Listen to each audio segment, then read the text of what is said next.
Ó, e nas primeiras 24 horas pós-resultado do primeiro turno, o primeiro colocado nas eleições de Goiânia, que é o Fred Rodrigues do PL, se reuniu com os 4 vereadores eleitos do partido e com apoiadores do QG de campanha, no setor oeste.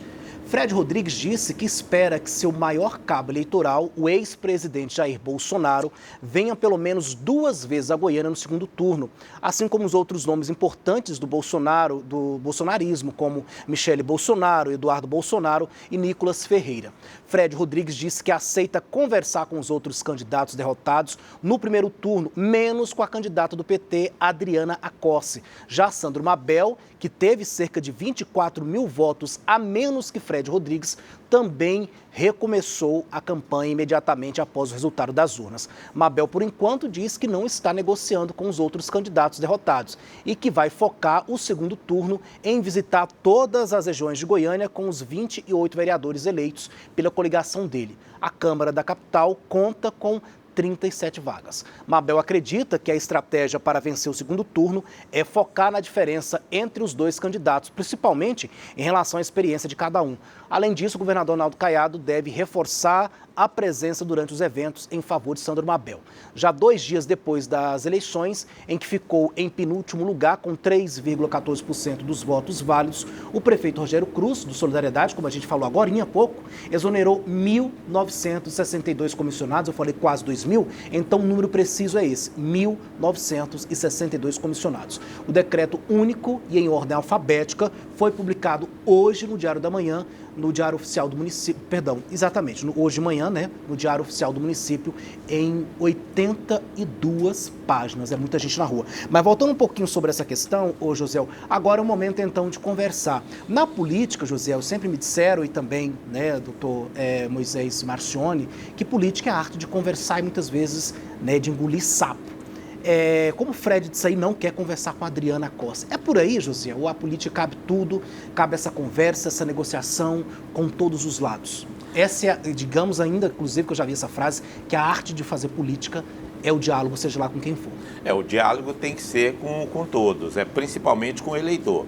Eu acho que o Fred Rodrigues, com relação a buscar a Adriana Acossi para o palanque dele, está correto, ele está correto. Ele disse que não vai buscar, não quer, né? Justamente, mas ele tem que buscar, por outro lado, o eleitor da Adriana Acossi. Isso é natural. Ele vai buscar o eleitor... Mas ele tem que conversar com ela antes, não precisa conversar com ela, ele vai buscar o eleitor. Ele vai ter que encontrar um mecanismo para buscar. E isso seria um ponto. Assim mesmo, o próprio Mabel. Você acha que a Adriana Acossi vai subir num palanque com o Mabel também? É claro que não vai, você entendeu? Então o Mabel também vai buscar com certeza os eleitores da Adriana Acossi, que foi a terceira colocada. Isso é natural na política. Você vai convencer o eleitor que a sua proposta é a melhor do que o outro candidato. Eu acho que os dois vão buscar por baixo aí essa questão da esquerda em Goiânia. Mas a esquerda é meio complicada. Às vezes, pode ter certeza ali, entre 25% e 30% da esquerda vai ficar totalmente omissa com relação a essas eleições. Eu estou falando de eleitor.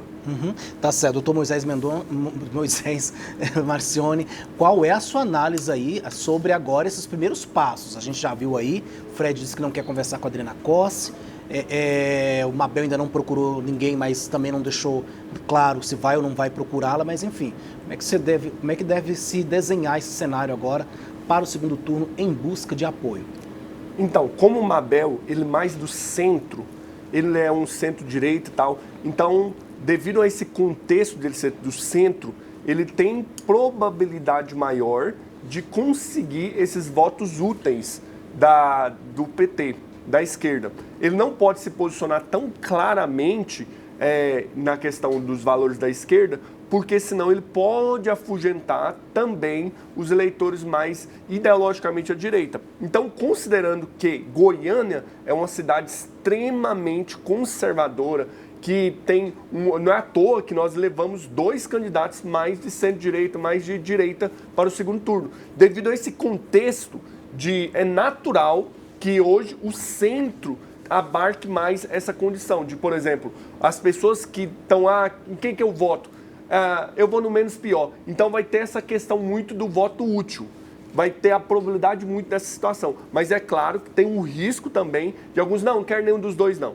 Tem esse risco. mas é claro que numa democracia todos têm direito. Hoje é mais de 26% de abstenção que teve nessa eleição, só para Goiânia. Então, a quantidade de pessoas também que deixaram de ir é muito grande. Mas nesse segundo turno vai depender muito das estratégias, dos debates que serão realizados, da forma com que haverá esses acordos internos para... Mas a aproximação do Mabel tem mais probabilidade de ela aproximar da Adriana e dos eleitores do que necessariamente o Fred, que é mais ideologicamente à direita, extremamente à direita, e com o apoio do Bolsonaro. Então, devido a esse contexto desse dualismo entre Lula e Bolsonaro, a chance do Mabel conseguir abarcar esses eleitores mais de centro-esquerda e esquerda é maior do que o Fred.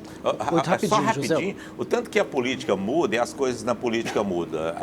Até a era Darcia Corsi, né, depois o professor Pedro Wilson e também o Paulo Garcia, Goiânia era basicamente esquerda, era diferente de todo o estado de Goiás. E agora, como o próprio Moisés colocou aí, Goiânia mudou esse conceito com relação à política aqui. Muito complicada essa questão. Tem pouco tempo aí que Goiânia era totalmente esquerda, viu? Não é isso, Alex? É verdade, eu lembro ainda. Pedro Mas Wilson. É o Brasil, né?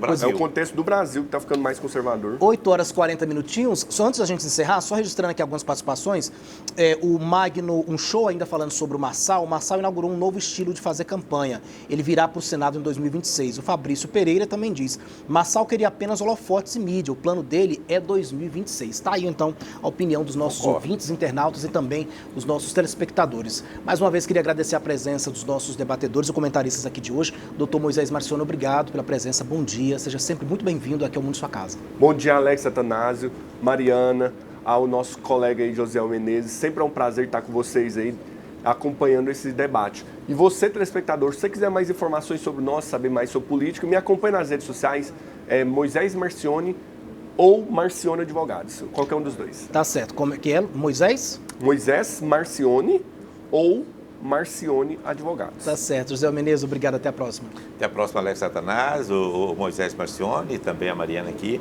Um abraço especial para você que acompanhou a gente. Muito obrigado mais uma vez aí pela colaboração de vocês, dando a sua opinião. Continue assim, todas as opiniões aqui são bem-vindas. O Alex sempre fala isso aqui, é importante, né, Alex? Um bom dia e até a próxima.